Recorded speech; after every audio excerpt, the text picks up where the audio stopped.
살다 보면은 많은 일들을 진행을 하게 됩니다. 근데 그 많은 일들, 특별히 믿음을 가진 우리에게 있어서도 많은 일들을 행하지요. 그러나 우리가 믿지 않는 사람들과 차이가 있다면 우리는 우리가 손수 일하고 나서 하나님께서 우리를 통해서 또 어떻게 일하실까라는 부분을 기대할 수 있다라는 거예요. 많은 사람들은 자기가 열심히 일합니다. 그리고 그 결과에 그냥 책임을 맞닥뜨리고 그 결과를 받아들입니다. 그런데 우리는요, 열심히 일하고 우리의 그 결과를 넘어서서 하나님 앞에 우리는 기대할 수 있다라는 거죠. 특별히 여러 가지 우리가 이러한 예들은 많이 들 수 있겠죠. 농사도 마찬가지입니다. 사람이 해야 할 일이 있습니다. 씨를 뿌려야지요. 때로는 잡초가 자라면 그 잡초를 뽑아야 되지요. 그러나 이 씨앗이 싹을 틔우고 자라게 하는 것은 우리가 할 수 있는 일이 아닙니다. 하나님께서 적절한 햇볕과 비를 내려주시고 때로는 그 씨앗에게 생명을 주셔서 자라게 하시는 이 모든 것은 하나님이 하시는 일이라는 거예요. 예전에는 배를 움직이려면 오늘날처럼 엔진, 이와 같은 힘으로 가는 게 아니라 사람의 힘이나 여러 가지 자연의 힘을 이용하여 가지 않습니까? 그래서 배에 그러면 돛을 올리고 때로는 노를 젓고 열심히 자신들이 목표하는 곳으로 다 갑니다. 그러나 아무리 돛을 올리고 노를 저어도 방향이 원하는 곳으로 향하지 않으면 그곳으로 가기가 너무너무 어렵죠. 때로는 우리가 할 일이 돛을 올리고 노를 젓는 것이라면 하나님께서 적정한 바람을 보내주시고 파도를 우리에게 허락하셔서 우리가 원하는 목적지로 갈 수 있는 이 모든 영역은 하나님께서 행하시는 일이라는 거예요. 특별히 베드로전서 5장의 말씀은 우리의 신앙생활에서 우리 성도로서 해야 할 일들, 그리고 우리가 그 모든 일들을 감당하고 나면 이제는 하나님께서 어떻게 하실 일인가라는 부분을 우리에게 말씀해 주고 있죠. 지난주의 말씀을 한번 잠시 생각해 보십시오. 하나님께서 우리에게 요구하시는 일들이 순종하라, 허리를 동이라, 겸손하라, 맡겨라, 깨어라, 대적하라. 이것이 하나님께서 우리가 해야 할 일이라고 말씀을 하셨습니다. 그렇다면 하나님께서 우리가 이와 같은 일들을 행하고 나면 이제는 우리의 삶 속에 하나님께서 어떠한 일들을 행하시느냐라는 부분을 오늘 본문은 우리에게 가르쳐주고 있습니다. 우리 10절 말씀인데요. 우리 10절 말씀을 다 같이 한 목소리로 함께 읽어보겠습니다. 모든 은혜의 하나님 곧 그리스도 안에서 너희를 부르사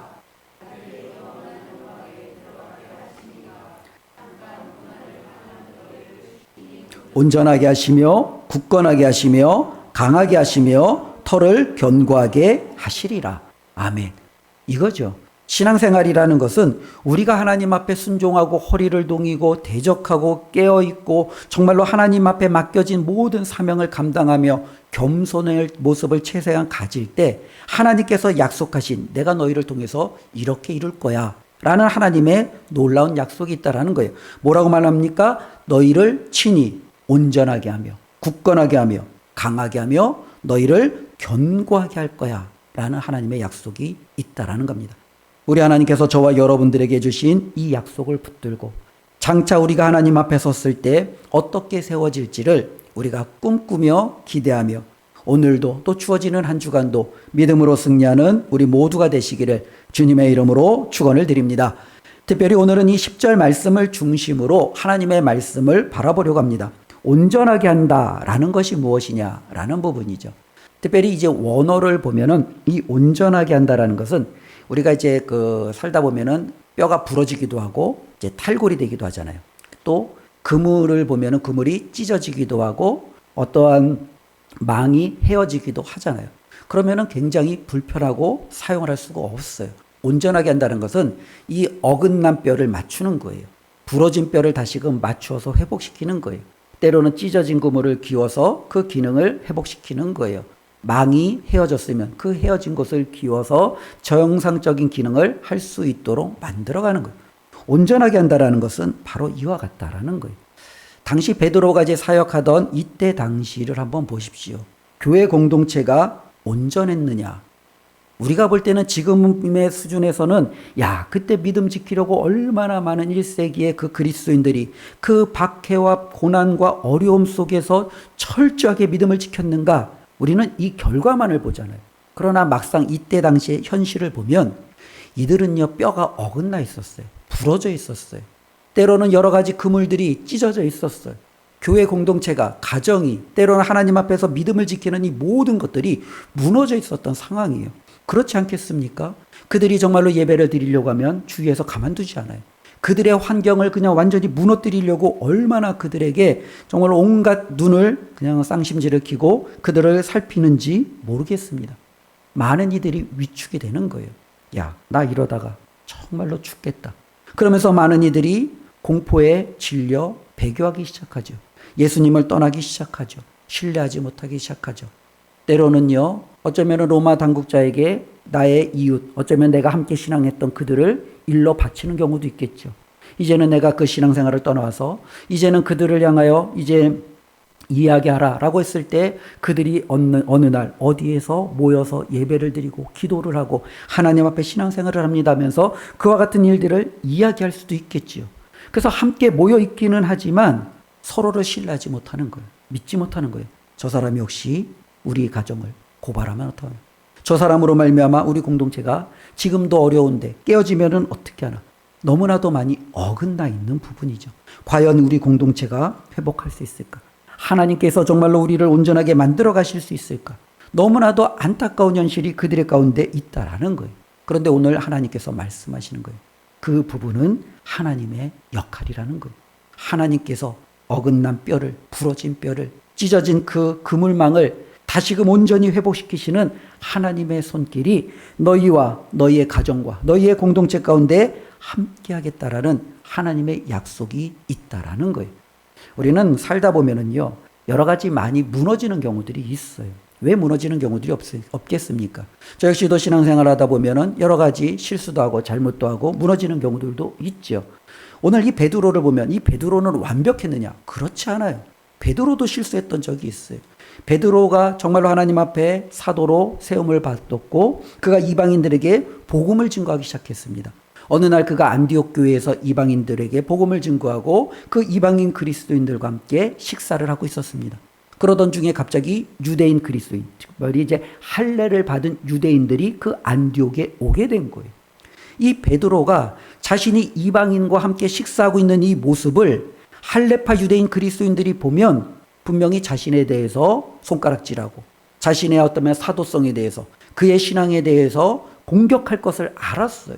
그래서 이 베드로가 어떻게 합니까? 함께 식사하던 중에 몰래 그 자리를 빠져나옵니다. 이 모습이 바울에게 알려졌고 하나님에게도 좋은 모습이 보여지지가 않아요. 어쩌면 베드로의 위선이죠. 겉으로는 이방인들에게 복음을 전하면서 마치 이방인과 함께 식사하는 모습이 유대인 그리스도인들에게 보여질 때 그들이 나를 판단하고 나를 비판할 것에 대한 두려움 때문에 그 모습을 몰래 빠져나오는 위선적인 이 모습을 베드로가 보여주고 있죠. 그러면 그의 신앙생활이 무너지고 찢어지고 어긋난 상태에서 그쳤느냐? 그러지 않아요. 하나님께서는요, 바울을 통해서 베드로를 책망하십니다. 하나님께서는요, 이 베드로의 신앙을 다시 한번 온전히 세워놓음으로 그가 정말로 이제는 이방인들에게 그들을 온전하게 할 수 있는 사역자로서 세워가는데 우리 하나님께서 그를 다시금 일으키시는 것을 우리는 볼 수 있습니다. 그래서 오늘 이 베드로 전서라는 이 서신을 통해서 하나님의 말씀을 어떻게 그들에게 위로하고 권면하고 또 그들에게 주어지는지 우리는 살펴볼 수 있죠. 우리도 살다 보면은 여러 가지 사업의 어려움, 가정의 수많은 어려움, 슬픈 일들이 많이 있을 수 있죠. 그러다 보면 예배가 어긋나고 기도가 어긋나고 내가 하나님 앞에 헌신하고자 했던 여러 가지 삶의 헌신과 봉사의 그런 많은 삶의 영역들이 어긋나는 경우들이 종종 있어요. 우리의 힘으로 하는 데는요, 한계가 분명하다라는 거예요. 아무리 내가 그렇게 하려고 해도 이게 안 돼요. 내가 좋은 씨앗을 가지고 이 좋은 땅에다가 이 좋은 씨앗을 심었어요. 실질적으로 잡초가 자랄 때마다 이 잡초를 하나하나 다 뽑아냈어요. 그러면은 풍성한 열매가 맺혀질 것을 기대하는데 과연 그러냐라는 거예요. 그러지 않을 수도 있다라는 거예요. 비가 안 와요. 햇볕이 적당하게 안 와요. 온도가 맞지가 않아요. 때로는 모든 것이 맞는데도 희한하게 왜 씨앗이 자라지 않는지 이유를 모르겠어요. 우리의 삶에 그럴 수 있다라는 거예요. 이 모든 영역은요. 그러나 우리가 좌절하고 포기하고 나는 안 돼. 주저앉느냐? 그렇지 않다라는 거예요. 우리 하나님께서 뭐라고 말씀합니까? 내가 너희를 친히 온전하게 할 거라는 거예요. 저와 여러분들의 여러 가지 연약함, 부족함, 무너짐, 우리들의 삶에 여러 가지 많은 절망과 좌절이 있을 수 있어요. 그럼에도 우리 하나님께서 저와 여러분들을 포기하지 아니하시고 온전하게 하시겠다라는 이 약속을 붙드시고 우리가 하나님 앞에 다시 한번 우리 안에 있는 신앙을 하나님 앞에 온전히 세워나가며 굳건히 서시기를 주님의 이름으로 축원을 드립니다. 두 번째로는요, 너희를 친히 온전하게 하시며 그 다음에 뭐죠? 굳건하게 하시며 라는 거예요. 이 굳건하게 한다라는 것은 좀 쉽게 얘기하면 부벽이에요. 부벽. 저도 이제 뭐 건축을 잘 모르니까 좀 많이 찾아봤죠. 이 부벽이 뭔가 보니까 이제 가장 좀 쉬운 예를 보면은 댐을 좀 들어보십시오. 댐을 한번 그림을 떠올려 보십시오.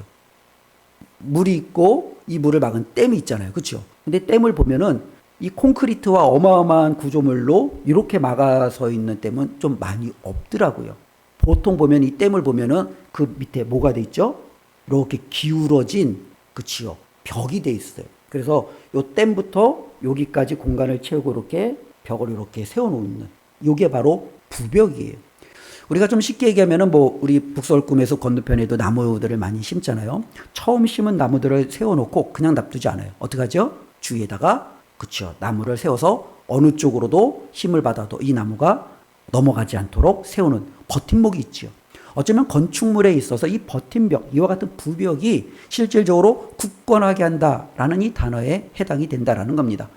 저도 몰랐는데 이 말씀을 보다 보니까 고대 건축물들이 이와 같은 부벽이 굉장히 많이 활용이 되어져 있대. 그러니까 이제 유럽에 이제 나중에 갈 일이 있으면 다시 한번 이 말씀이 떠오르면 한번 보십시오. 성을 보든지 아니면 성전을 보면은 이 성전들이 그냥 이렇게 서 있는 게 아니라 이 성전의 벽면에 이렇게 부벽이 세워져 있는 거예요. 그래서 이 부벽들이 높아도 실질적으로 이렇게 힘을 받아서 바깥으로 무너지지 않도록.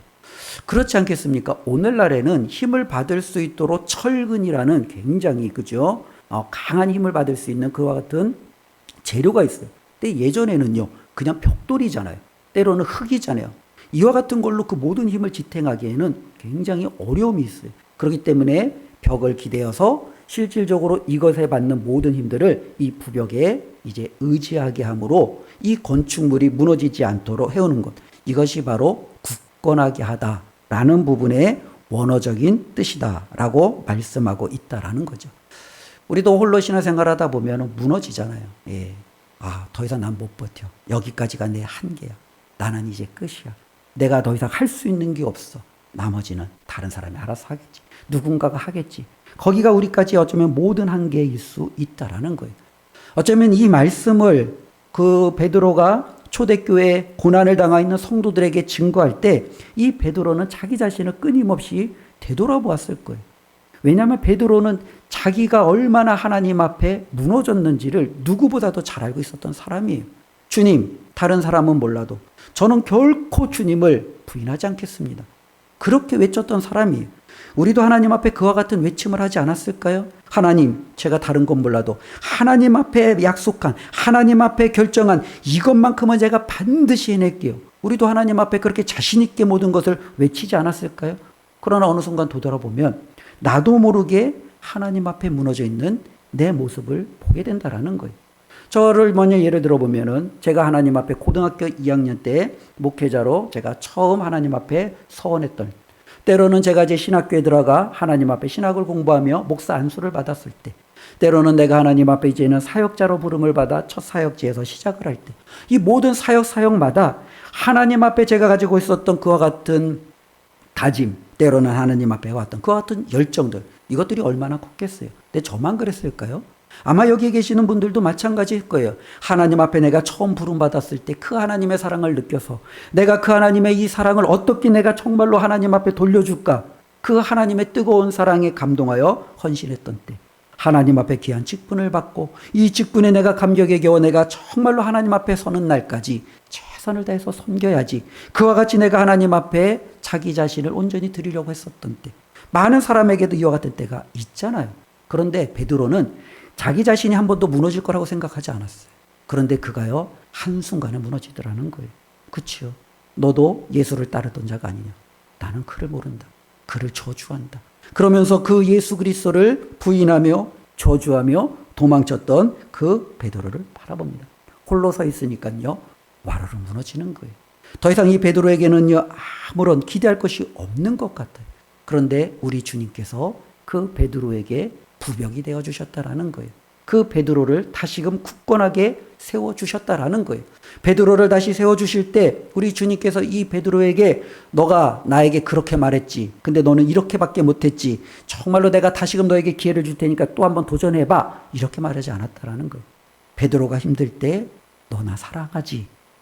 베드로에게 물어보시는 주님이에요. 주님 아시잖아요. 그래 알지. 너 나 사랑하지? 주님 아시잖아요. 그래 내가 알지. 너 나 사랑하지?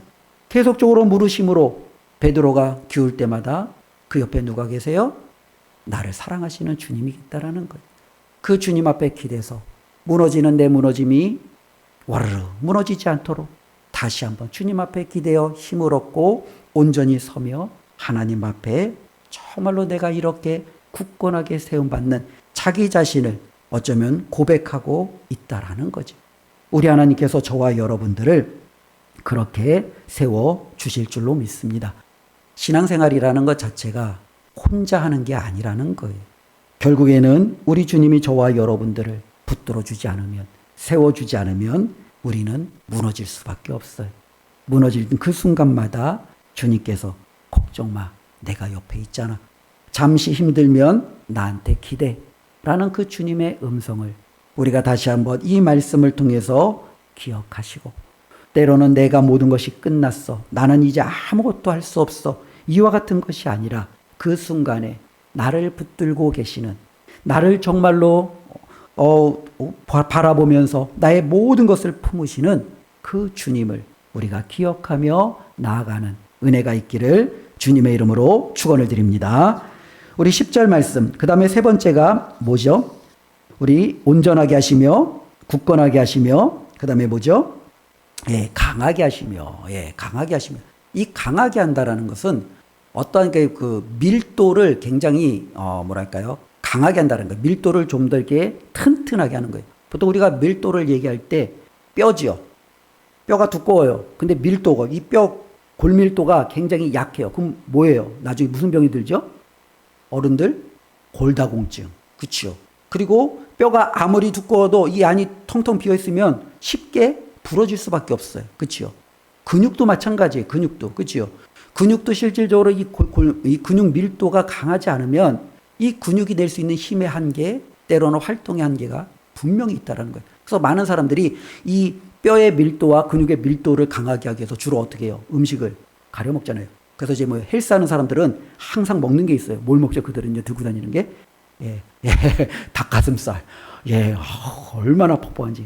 우리 지난주에 우리 장로님께서도 이제 그것을 이제 그 건강 때문에 드시고 계시는데 너무너무 힘들어 하세요. 그렇죠. 저도 이 닭가슴살 보면은요, 얼마나 퍽퍽해요. 그렇죠. 맛도 없잖아요. 간도 없잖아요. 근데 그걸 먹어요. 그 사람들은요. 주구장창. 왜요? 내가 운동했고 이것으로 단백질을 보충해야 돼. 우유를 마셔요. 칼슘을 보충해야 돼. 그래서 내 골밀도와 내 근육의 밀도를 높여야 돼요. 이게 어쩌면은 강하게 하는 거예요. 실질적으로 1세기 당시의 성도들도요, 신앙적으로 굉장히 힘든 때예요. 한번 바라보십시오. 우리가 우리의 신앙이 가장 기쁠 때예요.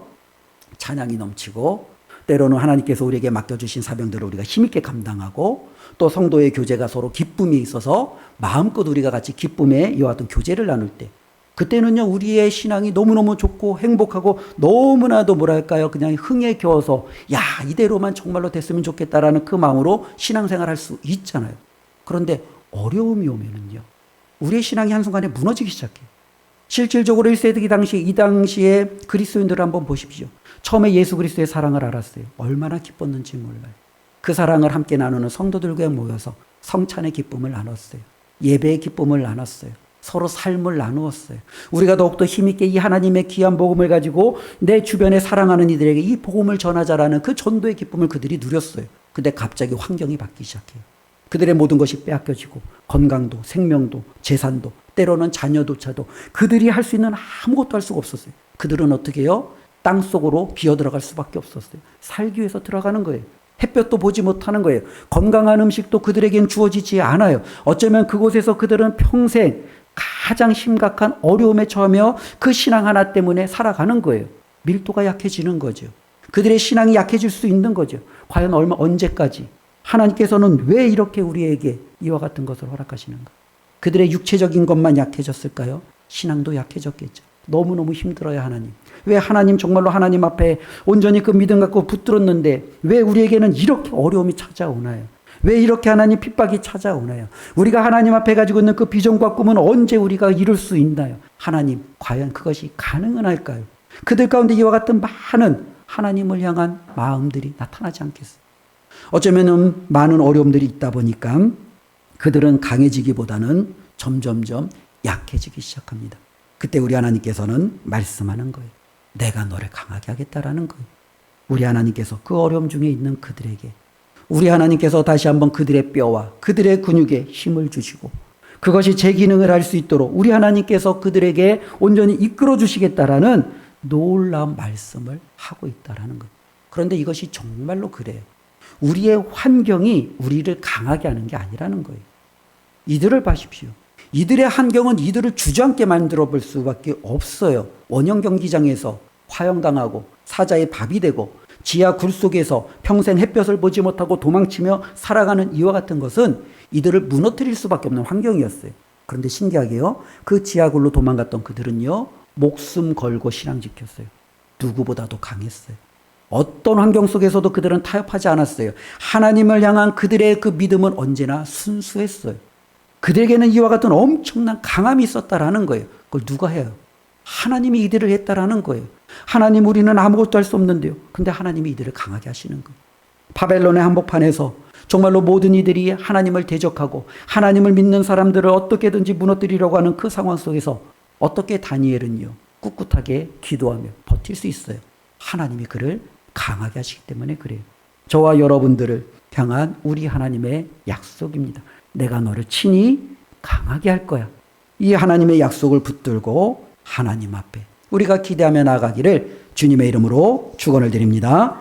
우리 한번 10절 말씀 네 번째 한번 볼까요? 다시 한번 너희를 친히 온전하게 하시며 굳건하게 하시며 강하게 하시며 마지막이 뭐죠? 예, 털을 견고하게 하시래요. 이것도 실질적으로 보면은 건축에서 많이 사용하는 그 단어입니다. 이 견고하게 한다는 것은 우리의 기초를 바로 세우는 거예요. 누누이 말씀드리지만 건물을 짓는 사람들에게 있어서 가장 중요한 것은 기반 공사래요. 기반 공사. 그렇죠? 그래서 건물을 짓기 시작하면은 제일 먼저 이제 공사가 시작되었다. 그러면은 제가 보는 관점에서 뭐부터 하죠?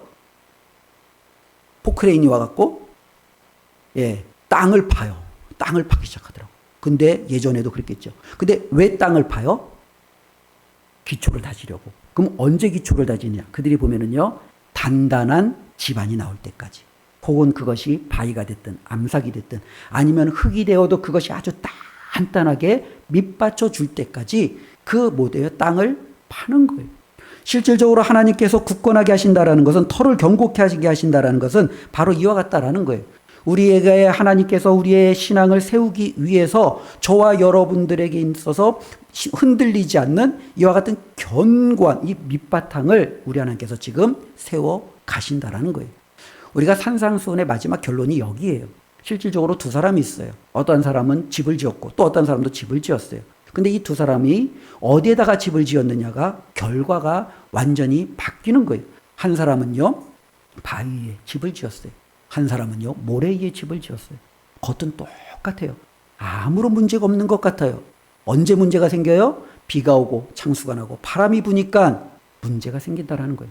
반석 위에 세운 집은요, 결코 변함없이 굳건히 그 집을 짓고 있는 거예요. 모래 위에 정말로 화려하게 멋지게 세운 집은요, 와르르 무너졌다라는 거예요. 어디에 세우느냐 이 신앙이 굉장히 중요한데 우리 하나님께서는요, 저와 여러분들에게 말씀하고 있습니다. 저와 여러분들의 털을 견고하게 하겠다라는 거예요. 이 터가 무엇이 되겠습니까? 두 가지가 될 수 있습니다. 근데 이 두 가지도 하나로 말씀할 수 있어요. 가장 중요한 터는요, 저와 여러분들이 어떠한 상황 속에서도 흔들리지 않는 그 터는 예수 그리스도라는 반석 위에 우리의 신앙이 세워져야 돼요. 우리의 믿음의 근거는 예수 그리스도예요. 우리의 신앙의 모든 근거는 예수 그리스도예요. 예수 그리스도 위에 우리가 건물을 세우지 않으면 우리가 세우는 그 모든 것들은요, 헛돼요. 우리가 여러 가지 경험차, 때로는 내가 정말 알고 있는 지식차, 이와 같은 것으로 신앙생활을 내가 이렇게 해왔다. 그런데 내 기초는 예수 그리스도가 아니다. 무너질 수밖에 없어요. 허물어질 수밖에 없어요. 때로는 우리의 터는요, 말씀이 되어야 되는 거예요. 하나님의 말씀 위에 우리의 터가 세워져야 된다라는 겁니다. 실질적으로 저와 여러분들을 우리 하나님께서 약속하시는 것이 바로 여기에 있다라는 겁니다. 내가 너희의 터를 견고하게 할 거야 라는 주님의 약속을 통해서 다시 한번 우리는 하나님 앞에서 우리가 신앙생활하는데 포기하거나 좌절하거나 절망할 필요가 없다라는 겁니다. 많은 사람들이 자신들의 반석을 믿지 않는 사람들이 물질에 두거나 때로는 자신들의 인맥에 두거나 아니면 직장에 두거나 이와 같은 것들은요 큰 이상할 게 없어요. 그런데 믿는 우리도 우리의 어쩌면은 견고한 터를 그들과 똑같은 선상에 둔다면 그건 굉장히 심각한 문제가 된다라는 거죠. 우리의 터는 결코 그와 같은 터들이 아니라는 거예요.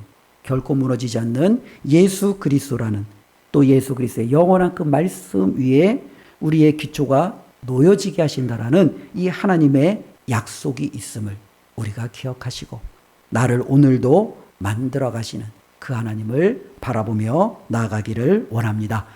오늘 말씀을 이렇게 한번 정리해 보겠습니다. 우리가 살아가는 이 세상은요, 어쩌면 전쟁터라고 성경은 말합니다. 눈에 보이는 전쟁이 아니라 눈에 보이지 않지만 끊임없는 영적인 전쟁터에서 우리는 살아가고 있는 거예요. 우리를 무너뜨리려고 하는 악한 영의 권세들. 그리고 그 악한 영들은 우리를 무너뜨리기 위해서 세상에 가지고 있는 많은 것들을 가지고 우리를 공격하고 유혹해 나가지요. 버티려고 해도 힘이 들어요. 때로는 맞서 싸우려고 해도 내 힘과 능력으로는요, 그 승리를 장담할 수가 없어요. 그 상황 속에서 하나님께서 말씀하는 겁니다. 걱정 마. 내가 있잖아. 걱정 마. 내가 너와 함께 하잖아. 내가 너를 온전하게 하고 굳건하게 하고 강하게 하고 내가 너의 터를 견고하게 세워줄 터인데 뭐가 걱정이야. 하나님의 말씀이 저와 여러분들에게 있음을 우리가 다시 한번 기억하시고 이 말씀 붙들고 살아내었으면 좋겠습니다. 우리의 신앙은 어쩌면 두 가지인 것 같아요. 내가 하나님 앞에 주님 제가 이렇게 했습니다. 주님 제가 정말로 할 수 있는 영역까지 여기까지입니다. 나머지는 하나님께서 하나님께 맡기니 하나님께서 책임져 주십시오. 그리할 때 우리 하나님께서 기꺼이 저와 여러분들의 삶을 책임져 주시고 승리케 하실 것을 믿고 나아가기를 다시 한번 주님의 이름으로 축원드립니다. 기도하겠습니다. 하나님 아버지 감사합니다. 오늘도 주님이 주신 말씀을 통해서 우리 하나님께서 우리를 어떻게 이끌어 가시고 세워 가시는지를 확인해 보았습니다. 그렇습니다, 하나님. 우리는 혼자 신앙생활하고 혼자 믿음으로 서려고 발버둥치는 하나님 외로운 자들이 아닙니다. 우리의 모든 것을 아시는 하나님께서 우리의 연약함을 아시고 책임져 주시고 더욱더 그것을 통해서 하나님의 뜻을 이루실 것을 하나님 말씀을 통해서 깨달음으로 나가게 해주셔서 감사를 드립니다. 그 하나님을 기대하며 믿음의 더욱더 견고해지고 승리의 삶을 살아가는 저희 모두가 되게 하여 주시옵소서. 예수님의 이름으로 기도드리옵나이다. 아멘.